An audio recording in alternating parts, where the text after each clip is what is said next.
Selamat malam dengan Bapak siapa nih?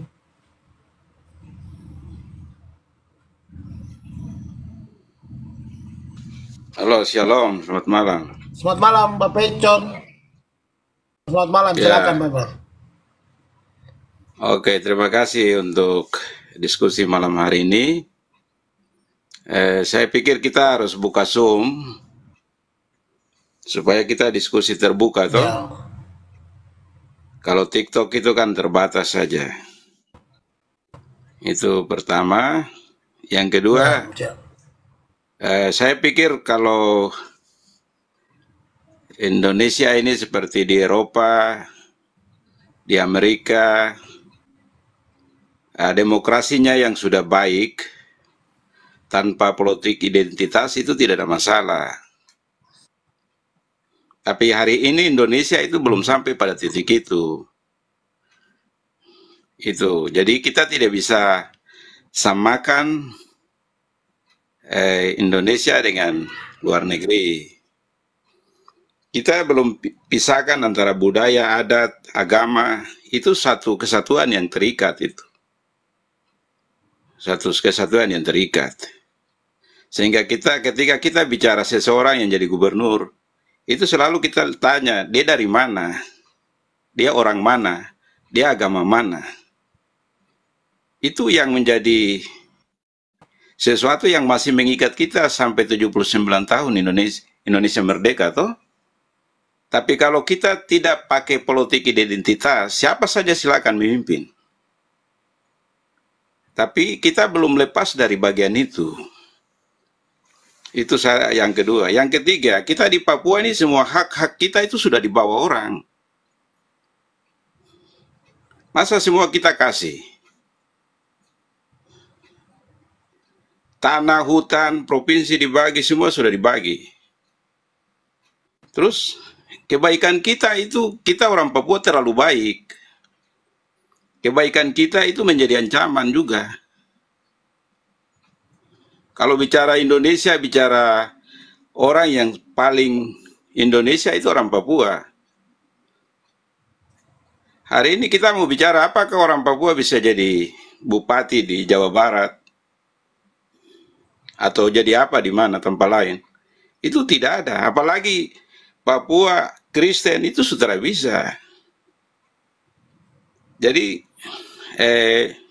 kita semua sekolah, kita semua mengerti, tapi kondisi Indonesia hari ini itu belum sampai pada tingkat yang tadi Pak dosen, Pak Marinus yang bicara itu. Pikiran kita Indonesia belum sampai pada titik itu. Jadi kita tidak harus menyerahkan seluruh diri kita itu. Begitu. Kenapa sampai harus kota kosong? Memangnya orang Tabi saya ini tidak ada yang pintar. Terus kemudian hari ini seluruh partai politik itu dibayar miliaran. Orang Papua mana yang kaya, yang punya uang, yang bisa bayar partai untuk jadi gubernur, jadi bupati? Itu kita harus fakta, itu kenyataan itu. Orang Papua mana yang miliar, punya miliaran? Banyak profesor, doktor, orang hebat Papua, tapi tidak punya uang. Tidak bisa jadi pejabat. Karena memang dia tidak punya uang. Kalau dia tidak punya uang, terus siapa bicara tentang mereka yang pintar, hebat itu jadi pemimpin? Apakah tunggu dia punya uang miliar dulu baru dia jadi pemimpin? Nggak bisa itu. Masa seluruh partai diborong, dibayar untuk kepentingan orang tertentu? Itu tidak boleh. Demokrasi model apa itu? Banyak orang hebat, di Uncen itu profesor banyak. Kita perlu orang pintar, orang cerdas yang jadi gubernur, toh. Tapi kalau tidak punya uang, menjadi apa? Ruang-ruang itu harus dibicarakan. Civil society harus bangkit untuk melawan keadaan itu. Jangan pakai mahar. Buka terbuka supaya silakan anak Papua pintar, cerdas masuk di situ. Hari ini kan tidak. Hari ini apakah kita bisa bicara supaya partai-partai itu jangan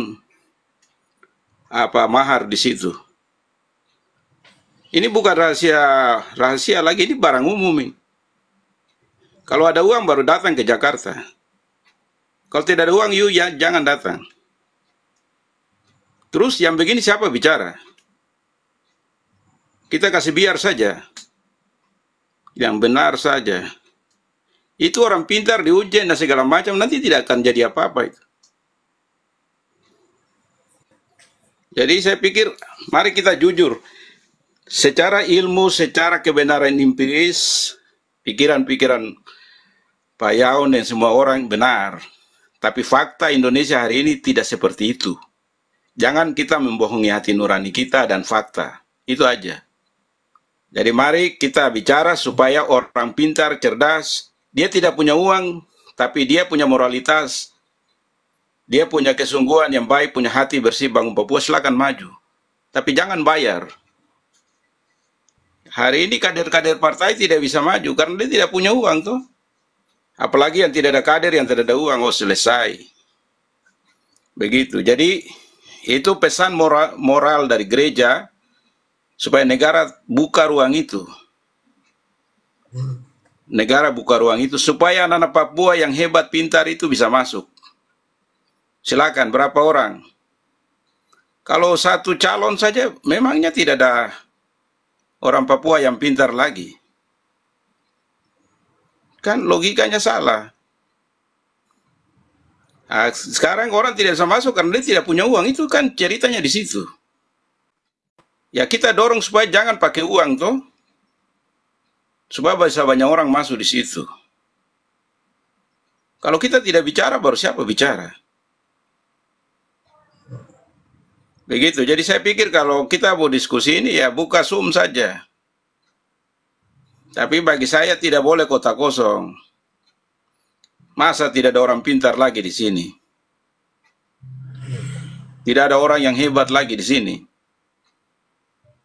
Begitu. Jadi terima kasih untuk Bung Icat membuka wacana ini. Jadi bagi saya kita harus berjuang supaya anak Papua yang hebat, pintar, punya hati bersih, silakan maju. Begitu. Tugas gereja itu, tugas para pendeta, tugas gereja itu punya himbauan moral.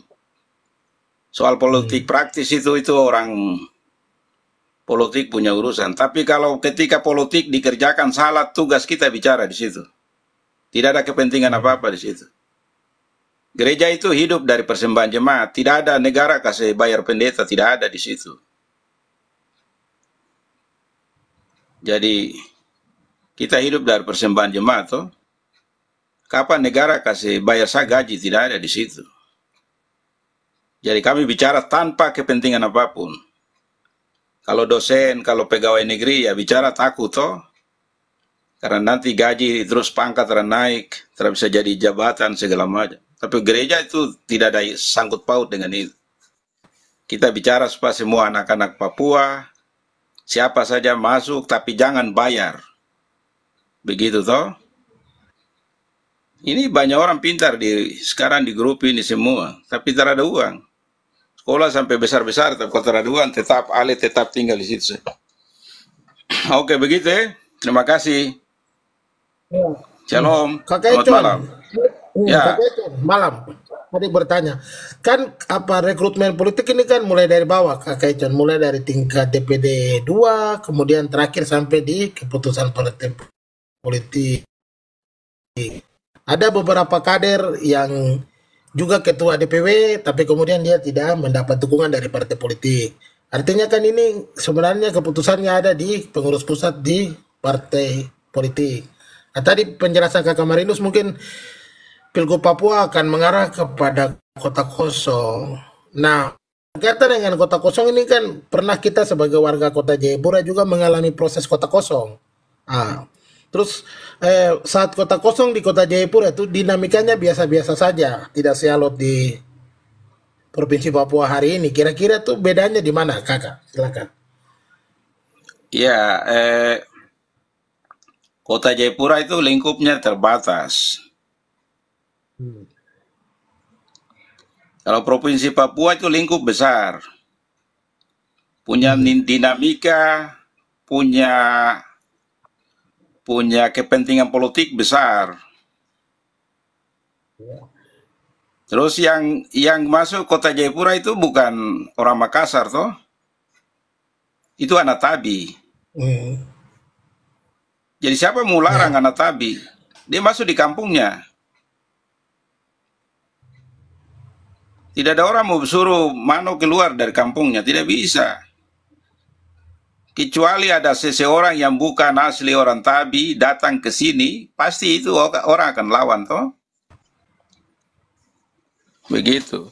Jadi kita harus tahu, jangan kita samakan kota kosong, kota Jayapura dengan provinsi Papua, itu udah bisa.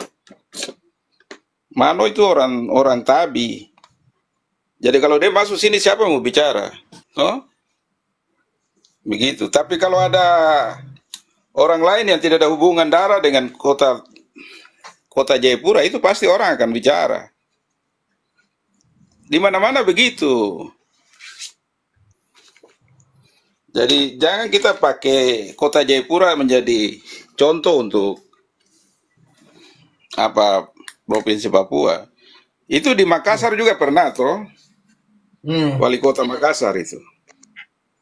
Itu kan mereka lawan kan kelompok Yusuf Kala. Kelompok-kelompok itu mereka lawan. Jadi saya pikir kita tidak harus samakan. Meskipun undang-undang membolehkan untuk calon tunggal. Tapi kalau calon tunggal yang berlangsung tanpa mahar, oke. Toh? Hari ini yang ada anak Papua siapa yang punya uang banyak? Tidak banyak, hanya 50 miliar saja. You pergi pasti jadi gubernur nanti. Begitu. Orang Papua mana puan ada 50 miliar, sekarang besok pagi pergi di Jakarta, bayar partai, besok jadi calon gubernur. Ini bukan rahasia tertutup, ini barang terbuka. Hari ini dong batahan di sana itu hanya soal uang saja kok. Gitu. Begitu Jadi konteks kota Jayapura itu skop kecil dari skop sampai di batas kota Waena saja. Tapi provinsi Papua itu bicara sampai dari Waropen sampai seluruh tambang, seluruh pohon, seluruh kekayaan alam itu pasti ada. Ini gerbong kepentingan besar ini. Itu ada beberapa provinsi-provinsi strategis itu yang mau didorong untuk kota kosong. Media hari ini kan terbuka toh. Jadi jangan kita bohongilah. Itu beberapa, itu DKI Jakarta itu mau dorong ke kota kosong, apalah beberapa provinsi-provinsi strategis itu mau dorong kota kosong. Caranya apa? Beli partai semua. Begitu. Kalau kota kosong dengan proses yang benar, tanpa mahar, oke, sudahlah. Tapi kalau barang yang terbetul itu harus di mahasiswa, orang Kristen, orang semua yang ada di Papua harus berjuang ke situ. Tidak usah kasih biar barang ini dikuasai orang begitu. Begitu Bung Icat Ya, Kakak. Ya, Kakak dengan melihat waktu yang sangat sempit ya. Karena tanggal 27 KPU sudah melakukan proses Ya, pendaftaran pasangan calon dukungan partai politik. Nah, berkaitan dengan bukan rahasia umum lagi kalau kemudian ada mahar terhadap pencalonan di seluruh Indonesia, bahkan kita di Papua juga. Tapi kalau kemudian orang Papua tidak mempunyai uang yang cukup besar, apakah alternatif independen itu kenapa kemudian tidak dipilih sebagai jalan penyeimbang itu, Kakak? proses independen kan proses sudah lewat toh. Ya, itu yang artinya kalau kemudian ujung-ujungnya kita menghitung bahwa Papua tidak punya cukup uang atau orang Papua tidak cukup punya uang untuk membayar partai politik, lokomotif yang lain kan adalah lewat jalur independen. Tapi seluruh pasangan calon atau seluruh bakal calon di Gubernur Papua ini kan memilih untuk lewat jalur partai politik. Nah, ujung-ujungnya kan sekarang seperti ini, Kakak. Bagaimana? Ya pada awalnya orang tidak tahu ada mahar semahal itu. Oke. Toh? Orang pikir seperti pemilu-pemilu lalu, biasa saja. Hmm. Tapi menuju ke sini itu kan tidak ada apa provinsi Papua kasih rekomendasi. Semua partai politik 18 partai di Papua itu tidak bisa kasih rekomendasi kecuali Jakarta. Dulu kan bisa kan? Hmm. Jadi semua orang kan calonin berpikir partai politik bisa dukung mereka tanpa harus jalur independen. Tapi menuju ke mendekati ini kan mahar di situ. Jadi mau apa lagi? Maju kena, mundur kena toh? Ya, hmm. Eh, karena memang kita pikir semua dunia ini aman semua begitu. Hmm. Karena memang kita tidak kuasai Jakarta, kita hanya berteriak di pinggir-pinggir pantai saja. Kalau kita ada duduk atur undang-undang ada di Jakarta terlibat di situ, mungkin kita sudah kasih tahu bocoran tuh. Ya. Tapi ini kita diskusi di bawah pohon kelapa jadi. Kalau diskusi di istana boleh. Supaya kita bisa kasih tahu duluan toh, bilang kamu siap karena nanti arah ke sini. Kita ntar tahu. Kamu pikir semua jalan aman. Ternyata sampai di ujung ini mereka pakai itu untuk menekan orang toh. Jadi kalau Bung Ical datang bayar saya 1 miliar, terus Bung sebelah ini lagi datang bawa saya 2 miliar, ya lebih baik saya pilih 2 miliar toh. Ya. Nah gitu. Ya. Jadi saya pikir begini apa teman-teman. Tadi saya bilang toh kalau Indonesia ini sama dengan Eropa di Australia, saya sampai di Perth Australia sana, don tidak bicara soal agama, don tidak bicara soal kau suku mana. Yang penting kau punya integritas, kau punya moralitas, kau bisa memimpin jadi seorang karyawan yang baik, kau kerja di situ. Tapi Indonesia ini kan belum ini. Jadi kita paksa sesuatu yang seperti luar negeri datang ke sini itu tidak bisa. Nanti Indonesia emas lewat dulu baru. Demokrasi baik baru kita lepas ruang ini silakan. Tidak harus bicara identitas toh. Orang Papua bisa jadi gubernur di Sumatera. Begitu. Tapi kalau sepanjang itu belum itu jangan harap itu. Jadi jangan buka ruang sebelum barang-barang ini terbuka baik begitu. Kita harus diskusi, bicara jujur, fakta. Hari ini media semua orang bicara toh. Jadi jangan ini waktu membodohi rakyat tidak bisa lagi. Rakyat tahu semua media ini terbuka. Jadi pergerakan di Jakarta itu orang tahu di sini.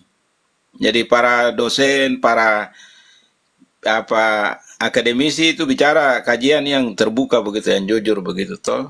Jangan karena bicara bagaimanapun orang tahu ini orang ini begini. Jadi kita buka-buka saja, kasih tahu fakta, silakan rakyat lihat toh begitu. Jadi tinggal hari ini tuh tinggal menghitung waktu saja. Papua itu mahal bagi Indonesia toh.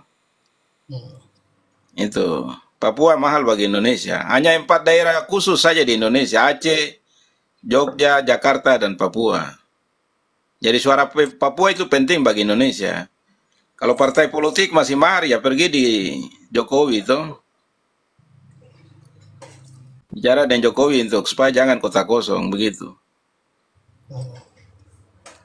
Karena fenomena bahwa itu lebih baik kita dorong saja KPK masuk pihak periksa itu ketua-ketua partai saja toh. Itu sekarang bisakah kita diskusi untuk suruh KPK masuk periksa dorang karena mahar ada jalan. Itu yang kita bicara boleh. Tapi don juga makan kayu sama juga jadi. Oke begitu Hormat. Yang lain mau naik silakan. Oke, Ton. Terima kasih untuk pencerahannya. Ya.